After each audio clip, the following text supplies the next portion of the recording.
Hello students, welcome to my channel. मैं हूं रितु और मैं आपको करवा रही हूं सेकंड चैप्टर 10th क्लास अमल एवं क्षारक और लवण। तो इसमें हमने अपनी पिछली वीडियो में किया था अमल क्षारक को चेक कैसे करते हैं, सूचकों के बारे में पढ़ा था। उसके बाद नेक्स्ट टॉपिक आता है अमल और क्षारक के रासायनिक गुणधर्म। तो हमने जो ये सूचक वाला किया था कि इनको कैसे चेक करते हैं, वो भी क्या है स्टूडेंट्स, अमल और क्षारक के एक रासायनिक गुणधर्म ही है, फर्स्ट पॉइंट। उसके बाद जो सेकंड पॉइंट आ जाएगा रासायनिक गुणधर्म में कि अमल और क्षारक धातु के साथ कैसे अभिक्रिया करते हैं।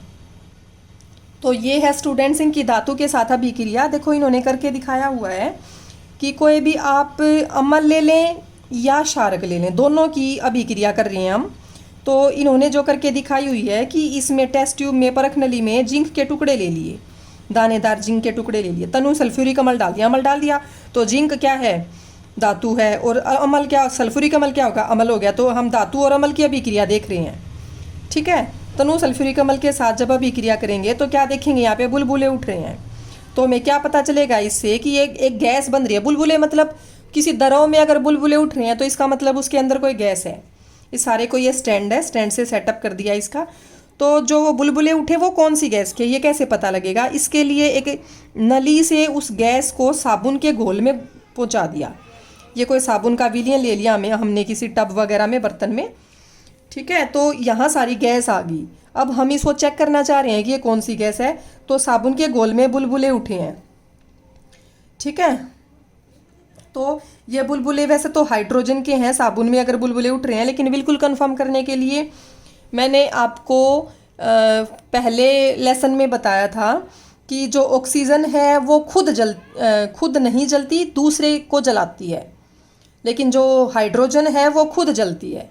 हाइड्रोजन वाली टेस्ट ट्यूब वहाँ पे जलने लगी थी और ऑक्सीजन वाली टेस्ट ट्यूब जो थी परख नली, वो क्या करती है, मोमबत्ती की ज्वाला को बढ़ा देती है। हमने वहाँ पे विद्युत से अपघटन किया था, जल का विद्युत अपघटन पड़ा था।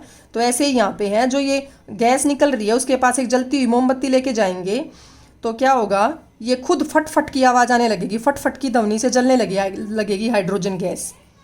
तो इससे पता चलता है कि जो गैस निकल रही है वो कौन सी गैस है, हाइड्रोजन गैस है। तो जो आपका ये क्रियाकलाप है इसमें सारी यही बात समझाई हुई है, ठीक है।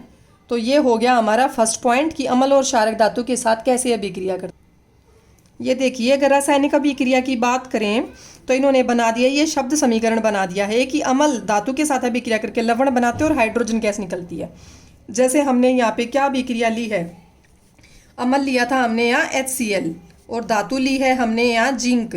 तो क्या लवण बनेगा स्टूडेंट्स, यहाँ जिंक क्लोराइड बनेगा और साथ में हाइड्रोजन गैस निकलेगी, H2, ये गैस निकल गई है। तो ये होगी अमल की धातु के साथ। यहाँ इन्होंने दिखा रखी है क्षारक की धातु के साथ। तो NaOH एक क्षारक है, उसकी जिंक के साथ दिखाएंगे तो Na2ZnO2, ये बिल्कुल एक अलग से यौगिक है जो बहुत कम सुनने को मिलता है, सोडियम जिंकेट बनेगा क्षारक की धातु के साथ करने पर। हाइड्रोजन गैस इसमें भी निकलेगी क्षारक के साथ अभिक्रिया करने पर भी। तो स्टूडेंट्स हमने क्या कर ली है, अमल और क्षारक दोनों की धातु के साथ अभिक्रिया की है, जिससे एक कॉमन बात है कि दोनों में लवण बनेगा और दोनों में हाइड्रोजन गैस निकलेगी। अब इसमें नेक्स्ट पॉइंट देखिए कि अमल के साथ धातु, अब तो हमने धातु की अभिक्रिया करवाई थी अमल के साथ, अब अमल के साथ कराएंगे धातु के कार्बोनेट की और हाइड्रोजन कार्बोनेट की। तो ये देखिए, कार्बोनेट होता है CO3 और हाइड्रोजन कार्बोनेट होता है HCO3, नाम में भी लग रहा है हाइड्रोजन और कार्बोनेट। तो ये है धातु, सोडियम यहाँ धातु है, तो सोडियम का कार्बोनेट है और सोडियम का हाइड्रोजन कार्बोनेट है। दोनों की अमल के साथ अभिक्रिया कराएंगे तो क्या होगा, वो पूछा हुआ है, वो दिखाया हुआ है इस अभिक्रिया में। तो परख नली A और B इस तरीके से इन्होंने कह रखा है क्रियाकलाप में कि एक में आप सोडियम कार्बोनेट ले लो, एक में आप सोडियम हाइड्रोजन कार्बोनेट ले लो और दोनों में 2-2 ml आप HCl मिला दीजिए, हाइड्रोजन क्लोराइड।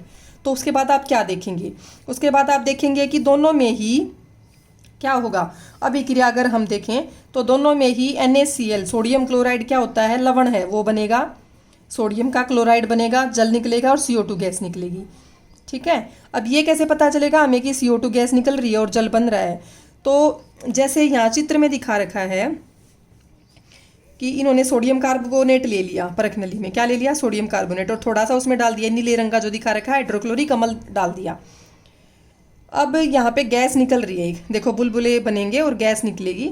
तो वो गैस इन्होंने तो यहाँ लिख दिया कार्बन डाइऑक्साइड गैस, लेकिन कैसे पता चलेगा कि वो कार्बन डाइऑक्साइड गैस है? आप उस गैस को पहुँचा देंगे एक दूसरी इसमें परख नली में, दूसरी परख नली जिसमें हमने पहले से ले रखा होगा कैल्शियम हाइड्रोक्साइड का विलयन।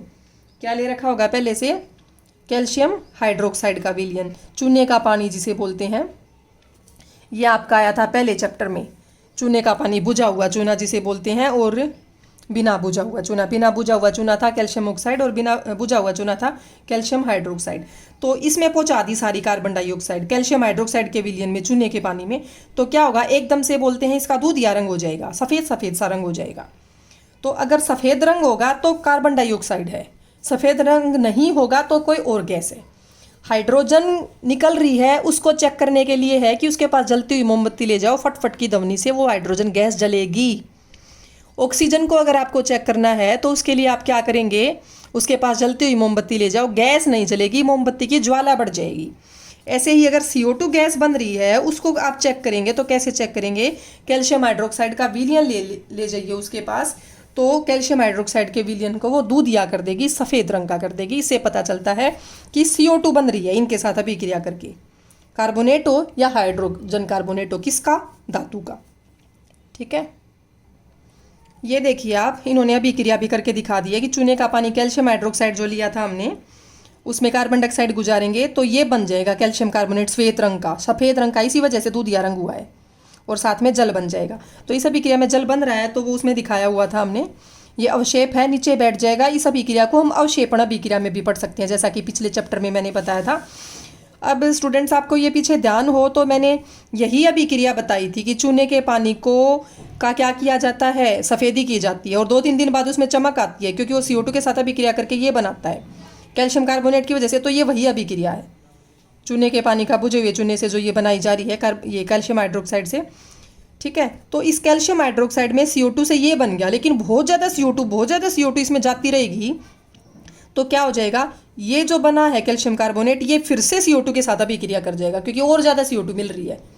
बहुत ज़्यादा कार्बन डाइऑक्साइड प्रोवाइड करने पर ये CO2 फिर से इसके साथ अभिक्रिया कर जाएगी। जो ये अभिक्रिया थी इसमें फिर से CO2 मिल जाएगी और जल में विलयशील कैल्शियम हाइड्रोजन कार्बोनेट बन जाएगा।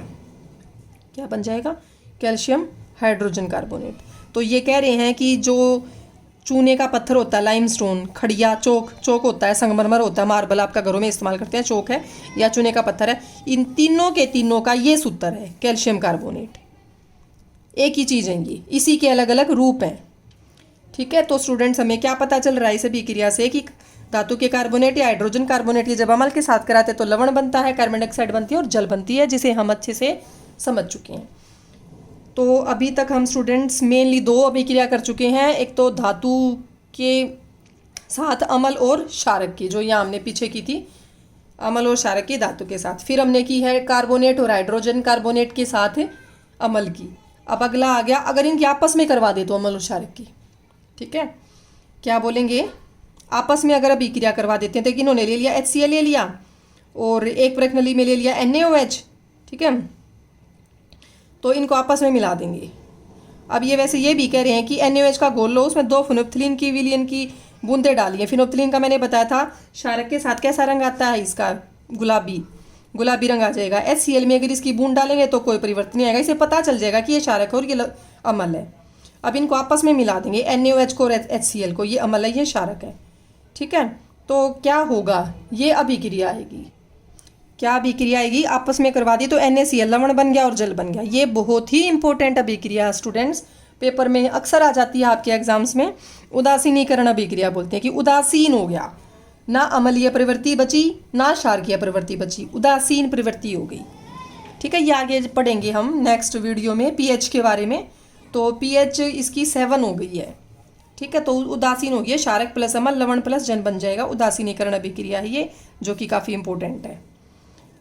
तो ये हो गया आपका, आपस में अभिक्रिया करवाते हैं तो क्या होगा।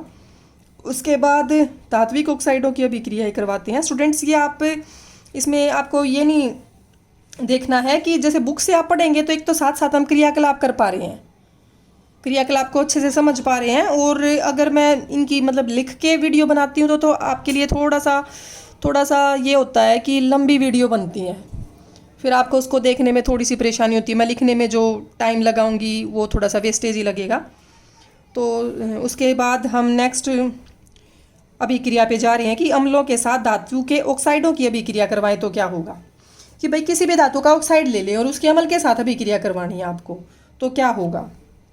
इसमें देखिए, ये देखिए स्टूडेंट्स, आप ये कह रहे हैं क्रियाकलाप है कि बीकर में कॉपर ऑक्साइड की मात्रा ले ली, कॉपर ऑक्साइड ले लिया, ये कह रहे हैं ना अभिक्रिया धातु के ऑक्साइड के साथ है अम्ल की, तो ये धातु है, ये इसका ऑक्साइड हो गया, तो इस ये ले लिया और उसकी अभिक्रिया है अम्ल के साथ, तो क्या ले लेंगे, HCl ले लेंगे, हाइड्रोक्लोरिक अम्ल इन्होंने बोल रखा है।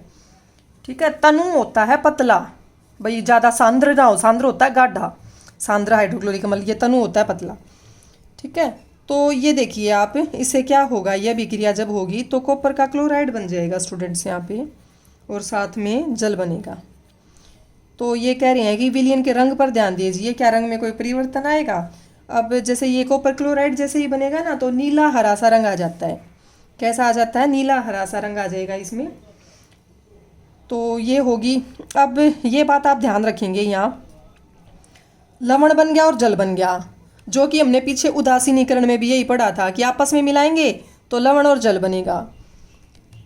अम्ल में क्षारक मिलाया था तो लवण और जल बना था, ऐसे यहाँ हो रहा है, अम्ल में ये मिलाया है तो लवण और जल बना है, तो ये क्या है, ये है धातु का ऑक्साइड, लेकिन ये किसके जैसा हुआ, क्षारक जैसा हुआ ना।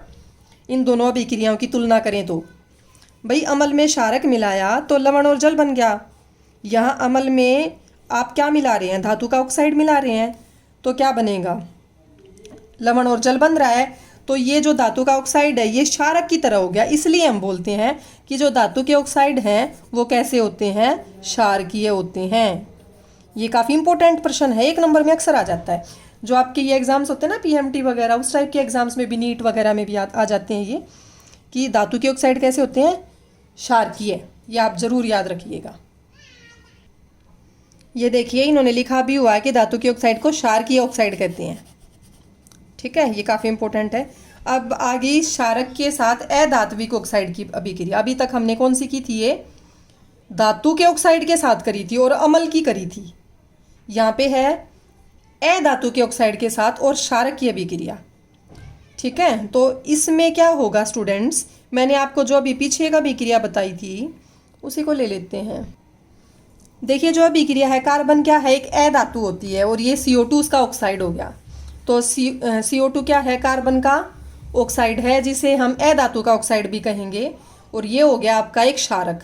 तो ये वही अभिक्रिया है कि अधातु के ऑक्साइड के साथ क्षारक की अभिक्रिया, तो यहाँ ये बना था। ठीक है, यहाँ पे भी आप देखिए अधातु के ऑक्साइड के साथ ये हो गया क्षारक की अभिक्रिया हो रही है, तो लवण बन रहा है और जल बन रहा है।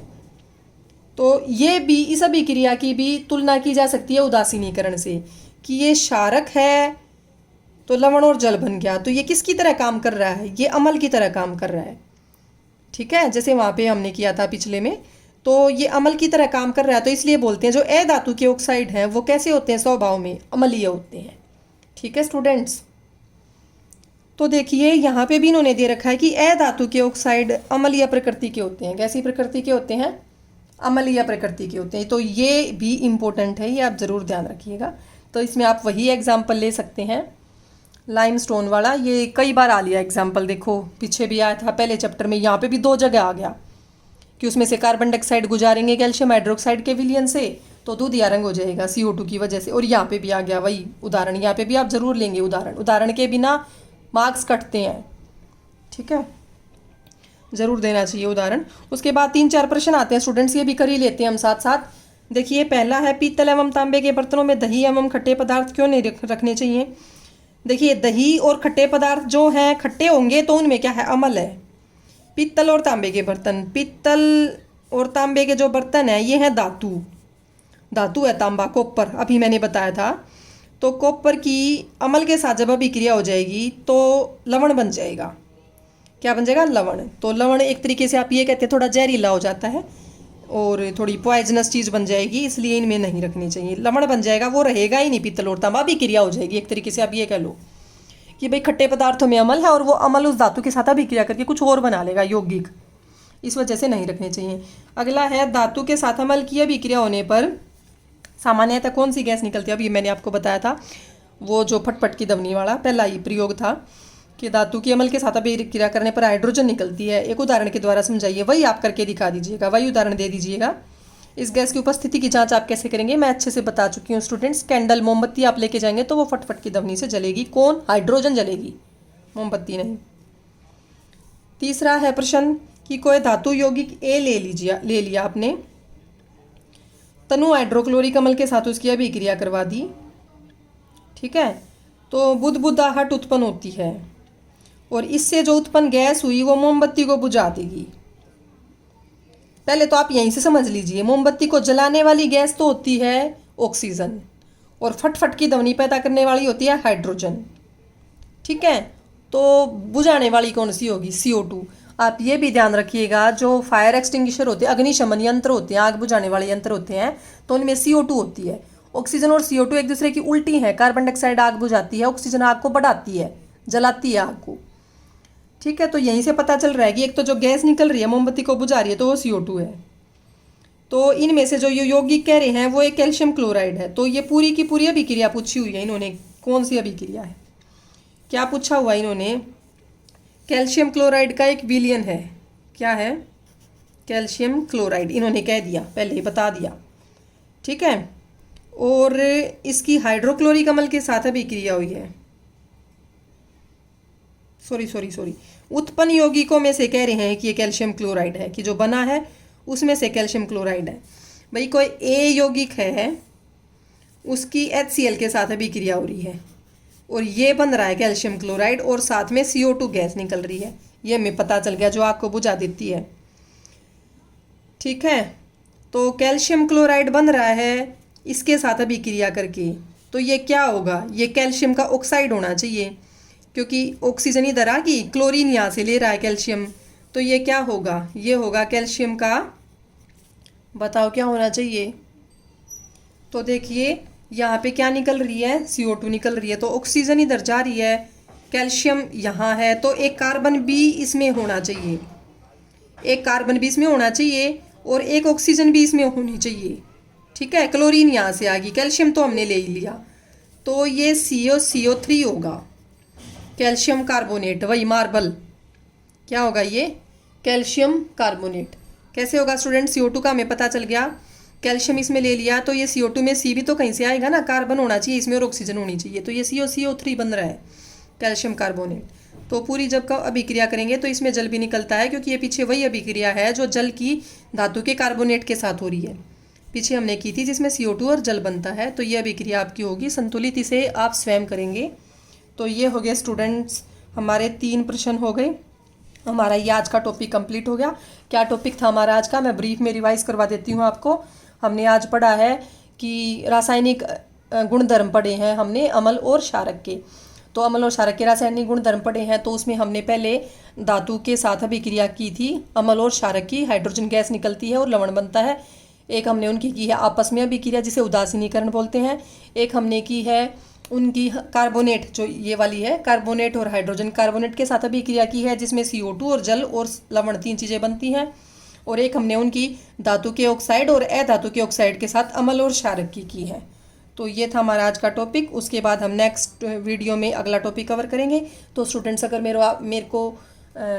आपको अगर मेरी ये वीडियो, मेरा ये लेक्चर अगर पसंद आया है, आपको समझ आ रहा है, तो प्लीज़ इसे सब्सक्राइब ज़रूर कीजिएगा, ताकि मैं जो जो वीडियो आपको डालूँ वो आपको अपनी मोबाइल स्क्रीन पर नोटिफिकेशन पता चलती रहे। साथ साथ आपको पता चलता रहे कि वीडियो अपलोड हो चुकी हैं और आप अपने सिलेबस को कवर कर पाएँ, तो आप, ताकि एग्ज़ाम्स के लिए आप अच्छे से प्रिपेयर हो सकें। तो इसे सब्सक्राइब ज़रूर कीजिएगा। Thank you.